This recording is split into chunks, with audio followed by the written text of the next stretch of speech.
యవన కాలంలో ఉండేటువంటి పిల్లలు మీరు ఆలోచిస్తే మీకు తోడుగా నా యేసు ప్రభు ఉన్నాడు. దేవునికి స్తోత్రం. మీరు పని పూనుకోండి, ఆయన మీ కార్యం సఫలం చేస్తాడు. ఎప్పుడు తెలుసా? సందేహం లేకుండా దేవుని మీద ఆధారపడినప్పుడు. ఆమె ఇంకో మాట చెప్తాను, గుర్తుపెట్టుకున్నామా? మాట్లాడద్దు, ఇది దేవుని సన్నిధి. మాట్లాడద్దావా? చాలా జాగ్రత్త కింద. సందేహాలు లేకుండా నీ సందేహాలు తీర్చబడాలంటే, నీలో నాలో ఉండేటువంటి ప్రతి విధమైనటువంటి ఆలోచన నెరవేర్చబడాలంటే, ఇదిగో ఇక్కడ శిష్యులతో నా యేసు ప్రభు మాట్లాడుతున్న మాట ఏంటంటే, వారు ఆ చెట్టును చూశారంట, యేసు ప్రభుతో వెళ్ళారు, యేసు ప్రభుతో ఉన్నారు, ఇవన్నీ చూశారు. ఆ చెట్టు దగ్గరికి వెళ్ళి ఆ ఫలాలు చూసి నా ప్రభు వెతికేసరికి అక్కడ ఒక్క పండు కూడా, ఒక్క ఫలము కూడా కనబడపోయేసరికి నా యేసు ప్రభు శపిస్తే, మరుసటి ఉదయమున వాళ్ళు ఆ త్రోవని వెళుతూ ఉండగా ఆ చెట్టు శపితం అయిపోయి ఎండిపోయి ఆ రీతిగా ఉండడం చూసి ఇప్పుడు శిష్యులు యేసు ప్రభుని అడుగుతున్నారు, అయ్యా నువ్వు చెప్పగానే చెట్టు మొత్తం అంతా కూడా ఎండిపోయిందయ్యా, శపించబడిందయ్యా, వేరుతో సహా బయటకు వచ్చేసింది, అసలు నీ మాట ఎంత గొప్పది అని యేసు ప్రభుతో మాట్లాడుతుంటే యేసు ప్రభు తిరిగి రిప్లై ఇస్తున్నారు, అయితే మీరు దేవుని యందు విశ్వాసం ఉంచండి. హల్లెలూయా. చెప్తాం దగ్గరగా హల్లెలూయా. ఇప్పుడు చెప్పండి, మనలో ఏముండాలి? విశ్వాసం ఉండాలి. ఎబ్రీ పత్రిక 11:6 విశ్వాసము లేకుండా దేవునికి ఇష్టడై ఉండుట. ఈరోజు యవన కాలంలో వచ్చినటువంటి బిడ్డలు ఇంట్లో ఏమి కష్టపడకుండా ఏమి తేకుండా ఉంటే ఇంట్లో వాళ్ళకి గెంటేస్తున్నారు బిడ్డలనే. మరొక మాట చెప్పాలంటే తల్లిదండ్రులకి అది గెంటేసేది, ఈ యవనస్తులే గెంటేస్తున్నారు తల్లిదండ్రులని. కొంతమంది అంటున్నారు, ఇదిగో అమ్మా నువ్వు చాలా ముసలిదాని అయిపోయావు, నీ వల్ల నాకు ఎటువంటి ఉపయోగం లేదు. నాన్న అసలు నువ్వేంటి ఇలా ఉన్నావు, ఎప్పుడు త్రాగుడికి బానిస అయిపోయి కదా, అసలు నీ వల్ల నాకు ఎటువంటి ఉపయోగం లేదు, వెళ్ళిపో అని ఈ తల్లిదండ్రుల్ని యవన కాల దశలోకి వచ్చినటువంటి పిల్లలు వారిని బయటికి పంపించేస్తూ ఉన్నారు. అనేకమైనటువంటి అనాథ శరణాలయాల్లో, వృద్ధాశ్రమంలో వారిని జాయిన్ చేస్తూ ఉన్నారు. ఎందుకో తెలుసా? దేవుని యందు విశ్వాసం లేనప్పుడు ఇటువంటి కార్యాలు తలపెడతా ఉంటారు. గమనించండి, మోషే పారిపోయాడేమో కానీ నా ప్రభు మాత్రం మోషేని విడిచిపెట్టల. హల్లెలూయా. ఎన్ని సంవత్సరాలు అయితే దేవుని యొక్క సన్నిధానానికి దూరమై వెళ్ళిపోయినటువంటి మోషేని మరలా 80 సంవత్సరాల కాలంలో మరలా నా ప్రభు మోషేని ఎన్నుకున్నాడు. నేను అంటాను, నువ్వు యవన కాలంలో దేవుని కొరకు ఏ పని అయితే చేయాలని పూనుకున్న తర్వాత చేయలేకపోవడం కారణం చేత నువ్వు బయటికి వెళ్ళిపోతున్నావేమో. అయ్యో సంఘంలో నన్ను ఎవరు పలకరించట్లేదు, నన్ను ఎవరు బాధ్యతగా తీసుకోవట్లేదు, నన్ను ఎవరు కూడా చేరదీయట్లేదు, నాతో ఎవరు స్నేహంగా ఉండట్లేదు, ఇక నేనేం చేస్తాను సంఘానికి, నా వల్ల ఏమవుతుంది అని దూరం అయిపోతున్నటువంటి వాళ్ళు ఎవరైనా సరే దేవుని కొరకు నిలబడగలిగినటువంటి వారిగా ఉంటే నీ సందేహాలు తీర్చబడతాయి. నువ్వు దేవుని కొరకు మరలా నూతన వ్యక్తిగా మార్చబడగలవు. నీ జీవితాన్ని నా ప్రభు సంస్కరించగలడు. దేవునికి స్తోత్రం. శబ్దం దగ్గరగా హల్లెలూయా. ఇందాక పాడుకున్న పాట, నన్ను చూచువాడా నన్ను కాచువాడా. ఈరోజు మనం ఏం చేస్తున్నాం అన్నీ ఆయనకి తెలుసు. దేవునికి స్తోత్రం. శబ్దం దగ్గరగా హల్లెలూయా. 2 విషయానికి వెళ్తున్నాం, త్వరగా సమయం అవుతుంది, ముగించుకుందాం. మార్కు సువార్త 11:22 భాగం. మరలా అందుకు యేసు, మీరు దేవుని యందు విశ్వాసం ఉంచండి. అమ్మ బాగా వినండి, ఎవరైనాను ఈ కొండను చూచి నువ్వు ఎత్తబడి సముద్రంలో పడవేయమని చెప్పి తన మనసులో సందేహింపగా తాను చెప్పినది జరుగునని నమ్మిన ఎడల వాడు చెప్పినది జరుగునని మీతో నిశ్చయముగా చెప్పుచున్నాను. దేవునికి స్తోత్రం. స్తోత్రం. స్తోత్రం. హల్లెలూయా. హల్లెలూయా. అమ్మ కొంచెం ఈ మైక్ ప్రాబ్లం ఉంటే నాకు వేరే మైక్ ఉండమ్మా. స్తోత్రం. హల్లెలూయా. స్తోత్రం. స్తోత్రం. Hallelujah. Hallelujah. Hallelujah. Thank you sir. కొంచెం ప్రాబ్లం ఉంది. Okay, thank you. చూడండి, దేవునికి స్తోత్రం. హల్లెలూయా. స్తోత్రం. హల్లెలూయా. హల్లెలూయా. హల్లెలూయా. హల్లెలూయా. స్తోత్రం. హల్లెలూయా. దేవునికి స్తోత్రం. హల్లెలూయా. 2 చేతులు పైకి ఎత్తి దగ్గర దేవుని స్తోత్రాలు చెల్లిద్దాం. హల్లెలూయా. హల్లెలూయా. మొదటిది, మనం దేవునికి ఏ రీతిగా ఉండాలో మనం నేర్చుకుందాం. ఒకటి, మనలో ఏముండకూడదు, మాట్లాడాలి, ఏముండకూడదు, సందేహం ఉండకూడదు. ఈరోజు మనం చేసేటువంటి కార్యక్రమాల్లో కానీ దేవుని పట్ల ఎదిగేటువంటి విధానంలో కానీ ఎన్ని చేసినా మన జీవితాలు ఏమి ఉండకూడదు, సందేహింపక అడగాలంట. దేవునికి స్తోత్రం. యాకోబు పత్రిక 1వ అధ్యాయం 5వ వచనంలో మీలో ఎవరికైనాను జ్ఞానము కొదువుగా ఉన్న యెడల వాడు మనుషులను అడగవలెను అని ఉంది కదండి. మాట్లాడరు మరి. దేవునికి స్తోత్రం. ఎవరిని అడగాలి? ఏముంటే మనలో జ్ఞానము కొదువుగా ఉంటాయి, అది దేవుణ్ణి అడగాలి. ఫర్ ఎగ్జాంపుల్, మోసే గారికి అన్ని విద్యలు నేర్చుకున్నాడేమో కానీ, అన్ని విషయాల్లో ఉన్నాడేమో కానీ దేవుని మీద ఆధారపడడం మర్చిపోయాడు. అతను పారిపోయి వెళ్ళిపోయాడు, సందేహించాడు, వెళ్ళిపోయాడు. అయ్యో నా వల్ల అవ్వదు, ఇంకా వెళ్ళిపోదాం అని చెప్పి వెళ్ళిపోయాడేమో కానీ నా దేవుడు మాత్రం మోషేని మర్చిపోలేదా, మోషేని విడిచిపెట్టలేదు. మోషేని ఎంతగానో ఆయన చాలా తోడుగా నీడగా ఉన్నాడు. దేవునికి స్తోత్రం. ఇక్కడ రెండో విషయం ఏంటంటే, యేసు ప్రభువు వారు చెబుతూ మరొక మాట అంటున్నాడు. ఏంటి ఆ మాట అంటే, మీలో ఎవరైనాను ఈ కొండ ఎత్తవేయబడి సముద్రంలో పడవేయబడమని నమ్మకంతో ఎవరైనా చెప్పగలిగిన వారు ఉంటే ఖచ్చితంగా ఆ సముద్రంలో ఈ కొండ పడవేయబడుతుంది. అక్కడ రాయబడిన మాట ఏంటంటే, నమ్మకం ఉంచండి. దేవునికి స్తోత్రం. దాని అర్థం ఏంటంటే, రెండో మాట నేను రాసుకున్న మాట, మీరు మీ జీవితాలు సరి చేసుకోండి. దేవునిలో ఎంతైతే అయిష్టత కలిగి ఉన్నారో, దేవుని పట్ల ఎంతైతే వ్యతిరేకంగా ఉన్నారో, మీ జీవితాలు ఎంతైతే దేవునికి దూరంగా ఉంచుకున్నారో, మీ జీవితాలు మరలా సరిచేయబడితే మీ జీవితంలో గొప్ప కార్యాలు చూస్తారు. దేవునికి స్తోత్రం. గట్టిగా హల్లెలూయా. ఇక్కడ రాయబడిన మాట నమ్మకం ఉంచండి. మార్కు సువార్త 9వ అధ్యాయంలో రాబడిన మాట 29వ వచనంలో, నమ్ముట నీ వలనైతే నమ్మువానికి సమస్తమును సాధ్యమే. అప్పుడు చెప్పండి, యవనస్తులు తమ జీవితాలను సరి చేసుకోవడానికి ఇష్టపడే వారికి ఉండాలి. హల్లెలూయా. తల్లిదండ్రులు అంటూ ఉంటారు, నాన్న ఈరోజు యువజనుల ఆదివారం కదరా, మరి త్వరగా రెడీ అయ్యి సన్నిధికి వెళ్ళు, ఇదిగో నీకు కూడా ఏదో ఒక వేరే దాంట్లో నేను పార్టిసిపేట్ చేపిస్తారు, వెళ్ళరా నాన్న అంటే, ఇప్పుడు ఎవరి బిడ్డలు అంటారు, ఎందుకులే అమ్మా వాళ్ళు ఉన్నారు కదా, వాళ్ళు చేసుకుంటానులే, నాకెందుకు ఇదంతా, వాళ్ళు ఉన్నారు కదా అని చెప్పేటువంటి ఎవరి బిడ్డలు కొంతమంది అయితే, మరికొంతమంది అంటూ ఉంటా మాట ఏంటంటే, ఇదిగో నా చేతుల మీదుగా నేను ఇవన్నీ చేస్తున్నాను కాబట్టి నా యవన బిడ్డలు, నా తోటి వారు వీళ్ళందరూ కూడా దేవుళ్ళు చక్కగా ఎదగడానికి నేను ప్రార్థన చేస్తానమ్మా, దేవుళ్ళు ఎదుగుతానమ్మా, వారందరిని నడిపిస్తానమ్మా, ఎవరైతే రావట్లేదో వారందరిని తీసుకొస్తాను అనేటువంటి ఒక పాజిటివ్ యాటిట్యూడ్తో వారు ముందుకెళ్ళి ఆ యవన బిడ్డలందరూ కూడా ప్రభు సన్నిధికి తీసుకొస్తారు. దేవునికి స్తోత్రం. పాస్టర్ గారు తన వాక్యం చేత, దేవుని యొక్క మాట చేత గద్దిస్తున్నప్పుడు ఎవరైతే సరి చేసుకోవడానికి ఇష్టపడతారో వారి జీవితాలు బాగుపడతాయి. దేవునికి స్తోత్రం. గట్టిగా హల్లెలూయా, హల్లెలూయా. ప్రియ దేవుని పిల్లలారా, ఇదిగో మొట్టమొదటిది మనము సందేహింపక అడగాలి దేవునిలో. రెండవది సరి చేసుకోవడానికి ఇష్టపడి ఉండాలి. ఆమె ఏముండాలంటే, రెండవది సరి చేసుకోబడాలి. దేవునికి స్తోత్రం.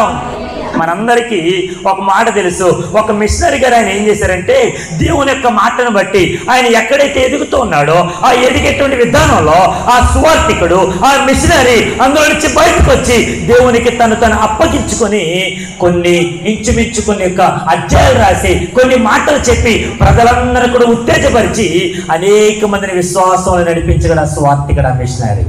ఎవరో తెలుసా? William Carey. దేవునికి స్తోత్రం. ఆయన ఎవరి మీద అయితే ఆధారపడ్డాడో, ఏ దేవుని మీద అయితే ఆధారపడ్డాడో ఆ దేవుడు అతని ఒంటరిగా విడిచిపెట్టలేదు. ఎప్పుడు కూడా అతన్ని చేయి విడనాడకుండా ఎంతగానో తోడుగా ఉండి అనేకమైనటువంటి పలు సందర్భాల్లో దేవుని మాటలు హెచ్చరిక చేయడానికి, దేవుని ఎదిగింప చేయడానికి దేవుడు ఎంతగానో వాడుకున్నాడు. దేవునికి స్తోత్రం. అతడు సంఘ సంస్కర్త అంటారు. దేవునికి స్తోత్రం. అతను సంస్కరించాడు సమాజాన్ని. దేవుని కొరకు కొంతమంది వ్యక్తులను లేవనెత్తాడు. యవనస్తు బిడ్డలందరినీ కూడా ఆయన తన వాక్కుతో నింపాడు, దేవుని యొక్క మాటలతో నింపాడు. ప్రభు కొరకు ఈ రీతిగా బ్రతకండి అని ఒక జ్వాలను రగిలింప చేశాడు యవనస్తుల్లో. దేవునికి స్తోత్రం. ఈ రోజున యవన పిల్లలు సరైనటువంటి దారిలో ఉంటే సమాజం అంతా కూడా సరైనదిగా ఎదుగుతుంది. హల్లెలూయా. గట్టిగా హల్లెలూయా.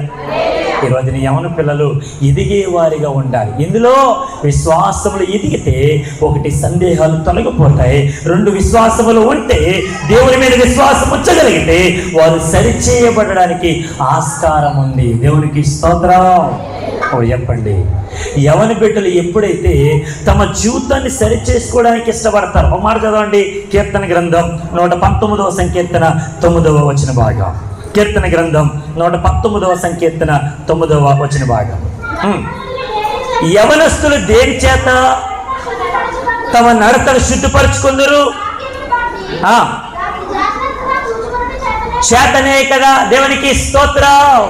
దేని బట్టి మారుతుందంటే యవనస్తులు వారి జీవితాలు దేవుని యొక్క వాక్యపు వెలుగును బట్టి. హల్లెలూయా, హల్లెలూయా. ప్రియ యవనస్తులారా, ప్రియ దేవుని పిల్లలారా, ఈ రోజు యువజనుల సంఘంలో లేదంటే యువజనుల ఆదివారపు ఆరాధనలో కూడి చేరి ఉన్న మనందరిని బట్టి నా ప్రభు మహిమ పొందుతున్నాడు. రెండోది ఏంటంటే, ఇదిగో మీరు సరిచేయబడి ఎక్కడైతే ఆగిపోయారో, ఏదైతే చేయలేకపోతున్నారో, ఇది నా వల్ల కాదనుకుంటున్నారో అవన్నీ కూడా ప్రభు మీ చేత జరిగించును గాక. హల్లెలూయా. చాలా మంది యవనస్తులు దేవునికి దూరంగా ఉండడానికి ఇష్టపడుతున్నారేమో కానీ దేవుని మీద ఆధారపడినటువంటి యవన బిడ్డలు అనేక మందిని ప్రభు సన్నిధిని నడిపిస్తారు. ఆమె హల్లెలూయా. నేను కూడా యవన కాలంలో ఉంటున్నటువంటి సందర్భాలలో దేవుళ్ళు చక్కగా ఎదిగేటువంటి విధానంలో మా నాన్నగారు పాస్టర్ గారేమో కానీ నేను మా నాన్నగారు పాస్టర్ గారు అయినప్పటికైనా దేవుని యొక్క వాక్యంలో చాలా స్పీడ్గా ఉండేటువంటి వాడిని కానీ దేవుని యొక్క సన్నిధానంలో అటు ఇటు అల్లచర్రగా తిరుగుతూ మా నాన్నగారు చెప్పిన మాట వినకుండా దేవుని మాటకు లోపడకుండా ఏదో నా ఇష్టానుసారంగా బ్రతుకుతూ ఉంటున్నటువంటి సందర్భాలలో నా దేవుడు తన వాక్కు చేత నాతో మాట్లాడిన మాట, ప్రియ యవనస్తుడా, ఇదిగో ఈ రోజే గనక నీ ప్రాణం పోతే ఎక్కడికి వెళ్తుంది? ఈ రోజే గనక నీ ప్రాణం ఆగిపోతే, నీ గుండె ఆగిపోతే, నీ ఊపిరి ఆగిపోతే నువ్వు ఎక్కడికి వెళ్తావు? దేవుని మాటకు విధేయత కలిగి నీ యొక్క జీవితాన్ని దేవునికి సమర్పించుకోగలిగితే నా దేవుడు నిన్ను ఉన్నత స్థాయిలో వాడుకుంటాడు అని ఒక వాగ్దానం చేత, ఒక ప్రవచనం చేత నాతో మాట్లాడగా నా జీవితాన్ని దేవునికి సబ్మిట్ చేస్తున్నాను, అర్పించుకున్నాను, నేను సరి చేసుకున్నాను. ఈరోజు నీ సేవలో ఉండడానికి గల కారణం దేవుని కృప మాత్రమే. హల్లెలూయా, హల్లెలూయా. ఇప్పుడు చూడండి, ఈరోజు ఆదివారం అవగానే యవనస్తులందరూ కూడా బయట రోడ్ల మీద కనబడతా ఉంటారు. వారు ఎక్కడెక్కడికో విహార యాత్రలకనో, సినిమాలకనో, షికార్లకనో అటు ఇటు వెళ్ళడానికి ఇష్టపడుతూ ఉంటారు. మరి దేవుని సన్నిధిలో దేవుడు నీకు ఇచ్చిన ఆయుష్కాలం, దేవుడు నీకు ఇచ్చినటువంటి జీవితకాలం, దేవుడు నీకు ఇచ్చినటువంటి యొక్క మంచి దినమున దేవుని కొరకు ఏ రీతిగా వాడబడగలుగుతున్నావు? కీర్తన గ్రంథం 18వ సంకీర్తన 26వ వచనంలో ఇది యెహోవా ఏర్పాటు చేసిన దినం, దీని యందు మనం ఉత్సహించి సంతోషిద్దాం. హల్లెలూయా. మొట్టమొదటిది యవన కాలంలో ఇదిగో యేసుక్రీస్తు ప్రభువు వారు ఆ శిష్యులకు బోధించిన మాట ఏంటంటే, మీలో ఎవరు కూడా సందేహింపకుంటే గనక మీ జీవితంలో జరగాల్సిన కార్యాలు జరుగుతాయి. 2 నమ్మకం ఉంచండి, అనగా 1 సందేహాలు తొలగిపోతాయి, 2 మీరు సరిచేయబడతారు. 3వది చెప్పి నేను ముగిస్తాను. చదవండి 24వ వచన భాగం, మార్కు సువార్త 11వ అధ్యాయం. అందుచేత ప్రార్థన చేయనప్పుడు మీరు అడుగుచున్న వాటినెల్లను పొంది ఉన్నామని నమ్ముడి, అప్పుడవి మీకు కలుగునని మీతో చెప్పుచున్నాను. దేవునికి స్తోత్రం. ఇక్కడ 3వ మాట నేను రాసుకున్నది ఏంటంటే 3 సంరక్షింపబడుట. హల్లెలూయా. చెప్పండి గట్టిగా, హల్లెలూయా. ఏం చేయబడతారంటే 3వది సంరక్షింపబడట. ఫర్ ఎగ్జాంపుల్, మన ఒక విధానంలో వెళుతున్నప్పుడు, ఒక కుటుంబంలో మనం జీవిస్తున్నప్పుడు, ఒక సమాజంలో మనం బ్రతుకుతున్నప్పుడు అనేకమైనటువంటి పలు సందర్భాలలో, సమస్యలలో, ఇరుకులలో, ఇబ్బందులలో ఎన్ని వచ్చినా కానీ నాకు నా కుటుంబం ఉంది, నాకు నా సమాజం ఉంది, నాకు నా సంఘం ఉంది అని అనుకుంటూ ముందుకు వెళ్తూ ఉంటాం. కానీ ఒక దినాలలో ఎవరు కూడా మనతో మాట్లాడకుండా, ఎవరు కూడా మనతో మనల్ని చేరతీయకుండా, ఎవరు కూడా మనల్ని ఆహ్వానించకుండా, ఎవరు కూడా మనతో సన్నిహితముగా ఉండకుండా ఉంటున్నటువంటి దినాలలో నువ్వు ఏడుస్తున్నప్పుడు నిన్ను సంరక్షించిన వాడు నజరేయుడైన యేసు. దేవునికి స్తోత్రం. గట్టిగా హల్లెలూయా. యవన కాలంలో ఎక్కువగా శోధనలకు గురవుతూ ఉంటారు, యవన కాలంలో ఎక్కువగా ఒత్తిడికి గురవుతూ ఉంటారు, యవన కాలంలో ఎక్కువగా బాధ్యత తీసుకోవడానికి ఇష్టపడుతూ ఉంటారు. యవన కాలంలో తమ బలం ఉంది కదా, శక్తి ఉంది కదా, నేను ఏదైనా చేయగలను అని అనుకుంటూ ఉంటారు. నేను అంటాను, ఈ యవన కాలంలో దేవుని కూడా నీకు తోడుగా ఉండాలి. హల్లెలూయా. శబ్దం దగ్గరికి హల్లెలూయా. యోసేపు 17 సంవత్సరాల కాలంలో అతడు కలలు దర్శనాలు కనడానికి ప్రభు కృప చూపాడు. ఈ 17 సంవత్సరాల కాలంలో వచ్చినటువంటి కళలు, ఈ దర్శనాలను బట్టి తన అన్నాదమ్ములు 10 మంది ఉంటే వారి దగ్గరికి వెళ్ళి, అన్నయ్య నాకు కళ వచ్చిందిరా, నా దేవుడు నాతో మాట్లాడాడురా, ఇదిగో నన్ను హెచ్చించబోతూ ఉన్నాడు, నన్ను ఎంతగానో లేవనెత్తబోతూ ఉన్నాడు, ఇదిగో ఈ పనులన్నీ కూడా వచ్చి నా పనకు సాష్టాంగ నమస్కారం చేస్తున్నాయి, ఇది ఒక కళ చెప్పాడు. తర్వాత మరొక కళ ఏమన్నాడంటే, అన్నయ్య 12 నక్షత్రాలు ఉన్నారా, ఆ 12 నక్షత్రాలతో పాటు ఇదిగో సూర్యుడు చంద్రుడు కూడా ఉన్నారా, ఇదిగో వీళ్ళందరూ కూడా నాకు ఎంతగానో సాష్టాంగ నమస్కారం చేస్తున్నారు, ఒక నక్షత్రం అయినటువంటి నేను నాకు ఇలాగ నా దేవుడు నాతో మాట్లాడుతూ ఉన్నాడు, ఇవన్నీ చెబుతూ ఉన్నాడు. ఇవన్నీ చెప్పగానే వాళ్ళ నాన్నగారు అయినటువంటి ఆయన ఎంతగానో యోసేపుని మెచ్చుకుంటూ, యోసేపుని ఎంతగానో ప్రేమిస్తూ అతనికి ఒక మంచి నిలువుటంగిని కుట్టిపెట్టాడు. దేవునికి స్తోత్రం. ఇవన్నీ గమనిస్తూ ఉన్నాడు. ఈ యవన కాలంలో ఉండేటువంటి చిన్న తమ్ముడైనటువంటి యోసేపుని అన్నదమ్ములు ఎంత మంచిగా చూసుకోవాలి, ఎంత మంచిగా ప్రేమించాలి. ఒరే వీడు కలలకంటున్నాడు రా, అయినా మనం చేసేటువంటి యొక్క కార్యాలన్నీ కూడా నాన్నగారితో మాట్లాడుతున్నాడు, అన్ని విషయాలు నాన్నగారితో చెప్తున్నాడు, ఈ నాన్నగారు మనం తిడుతూ ఉన్నాడు కనుక వీడు ఏదో ఒకటి చేద్దాం అని చెప్పి యోసేపుని బట్టి ఏదో అంచనా వేసుకున్నారు, మాట్లాడుకున్నారు. అతను పట్టుకున్నారు, అతను అంగీకరించారు, అతనేమో నీళ్లు లేని బావిలో పడేశారు, మరలా లేవనెత్తారు, మిద్దె నీళ్ళు వస్తూ ఉండగా వాళ్ళకి 20 వెండి నాగా కమ్మేశారు. ఇదంతా అయిపోయింది. అతనేమో మరలా ఐగుప్తు దేశానికి వెళ్ళిపోయాడు. ఐగుప్తు దేశంలో ఉండేటువంటి పొతీఫరు అనేటువంటి అధికారి కింద ఇంటిలో బానిసగా బ్రతుకుతూ, దాసుడిగా బ్రతుకుతూ తన జీవితాన్ని వెడగుస్తూ ఉంటున్నప్పుడు పొతీఫర్ యొక్క భార్య అతని మీద కన్నేసింది. అతని జీవితాన్ని నాశనం చేయాలనుకుంది, అతని జీవితాన్ని ఎంతగానో ప్రభావితం చేద్దాం అనుకుంది. కానీ ఎన్ని చేసినా యోసేపు దేనికి లోబడకుండా దేవునికి తను అప్పగించుకున్నాడు, సంరక్షించబడ్డాడు. దేవునికి స్తోత్రం. గట్టిగా హల్లెలూయా. యవన కాలములో ఎవరికి ప్రలోభాలకి లోనవ్వకుండా దేవునికి నిన్ను అప్పగించుకోగలిగితే నువ్వు సంరక్షింపబడేటువంటి గుంపులో ఉంటావు. హల్లెలూయా. శబ్దం బిగ్గరగా హల్లెలూయా.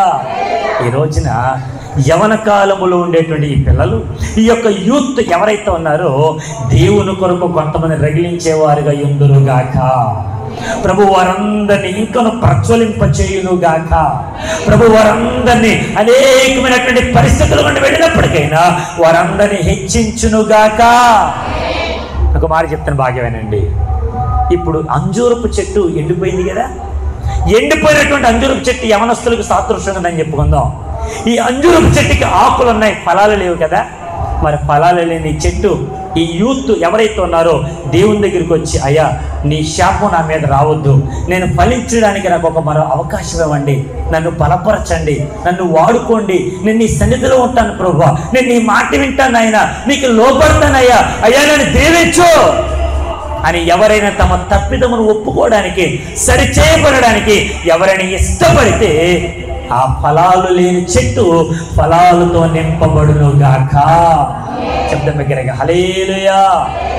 ఈ రోజున చేతికి అందొచ్చిన కొడుకు కూతురు తల్లిదండ్రుల మాట వినకుండా ఇష్టానుసారంగా తిరుగుతున్నప్పుడు ఈ తల్లిదండ్రులు సంక్షోభంలో ఏడుస్తూ, కన్నీరు కారుస్తూ దేవుని దగ్గర ప్రాధాయపడుతూ, అయ్యా నువ్వు నాకు ఇచ్చినటువంటి ఈ పిల్లలు నా మాట వినకుండా ఎంతో అనేకమైనటువంటి చెడు అలవాట్లకి లోబడిపోయి, అనేకమైనటువంటి ధరాలవాట్లకు లోబడిపోయి వారు తమ జీవితాన్ని నాశనం చేసుకుంటారయ్యా, నా బిడ్డలు మార్చు ప్రభువా అని తల్లిదండ్రులు ఎంతగా ఏడుస్తున్నారు, ఎంతగా బాధపడుతున్నారు, ఎంతగా కన్నీరు కారుస్తూ ఉన్నారు, ఎంతగా వారి దేవుని యొక్క శరీరంలో దుఃఖముఖులే ఉన్నారు. మొదటి సమయాల గ్రంథంలో ఒక తల్లి ఏడ్చింది కొడుకు కోసం, తన గర్భఫలం కోసం ఏడ్చింది. దేవుడు కుమారుని ఇచ్చాడు. ఆ సమయాలు ప్రవక్తగా తీర్చబడ్డాడు. ఆ సమయాలు ప్రజలను అభిషేకించడానికి వాడుకోబడ్డాడు. ఆ సమయాలు రాజులను అభిషేకించడానికి వాడుకోబడ్డాడు. ఈ రోజున నీ పిల్లలు